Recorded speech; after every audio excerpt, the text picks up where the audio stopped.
ನಮಸ್ಕಾರ ರೈತ ಬಾಂಧವರೇ, ನಿಮ್ಮ ಭೂಮಿಯಲ್ಲಿ ಲಭ್ಯವಾಗುವ ತ್ಯಾಜ್ಯಗಳನ್ನು ಅಪ್ರಯೋಜಕವೆಂದು ತಿಳಿದು ಅವುಗಳನ್ನು ಎಸೆಯೋಕೆ ಯೋಚಿಸುತ್ತಿದ್ದೀರಾ? ಬೆಳೆಗಳ ತ್ಯಾಜ್ಯವು ನೀವು ಉಪಯೋಗಿಸಬಹುದಾದ ಒಂದು ನೈಸರ್ಗಿಕ ಸಂಪತ್ತು.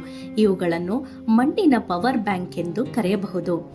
ಬೆಳೆಗಳಿಂದ ಲಭ್ಯವಾಗುವ ತ್ಯಾಜ್ಯವನ್ನು ಭೂಮಿಗೆ ನೀಡುವುದರಿಂದ ಮಣ್ಣಿನಲ್ಲಿ ಸಾವಯವ ಪದಾರ್ಥಗಳು ಹೆಚ್ಚಾಗಿ ಮಣ್ಣಿನ ಫಲವತ್ತತೆ ಸುಧಾರಿಸುತ್ತದೆ ಮತ್ತು ಬೇಸಿಗೆ ಕಾಲದಲ್ಲಿ ತ್ಯಾಜ್ಯಗಳನ್ನು ಗಿಡಗಳ ಬುಡಕ್ಕೆ ಹೊದಿಕೆ ಮಾಡುವುದರಿಂದ ನೀರು ಆವಿಯಾಗುವುದನ್ನು ತಡೆಗಟ್ಟಿ ಮಣ್ಣಿನಲ್ಲಿ ತೇವಾಂಶ ಉಳಿಸಿಕೊಳ್ಳಲು ಸಹಾಯ ಮಾಡುವುದಲ್ಲದೆ ಬರಗಾಲದಲ್ಲಿ ನೀರಿನ ಲಭ್ಯತೆ ಹೆಚ್ಚಿಸುತ್ತದೆ.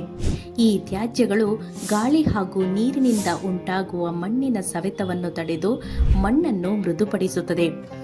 ತ್ಯಾಜ್ಯಗಳಿಂದ ಮಣ್ಣಿನಲ್ಲಿ ಎರೆಹುಳುಗಳ ಸಂಖ್ಯೆ ಹೆಚ್ಚಾಗಿ ಇವುಗಳ ಸಂಚಾರದಿಂದ ಮಣ್ಣಿನಲ್ಲಿ ರಂಧ್ರಗಳು ನಿರ್ಮಾಣವಾಗಿ ಗಾಳಿ ಹಾಗೂ ನೀರಿನ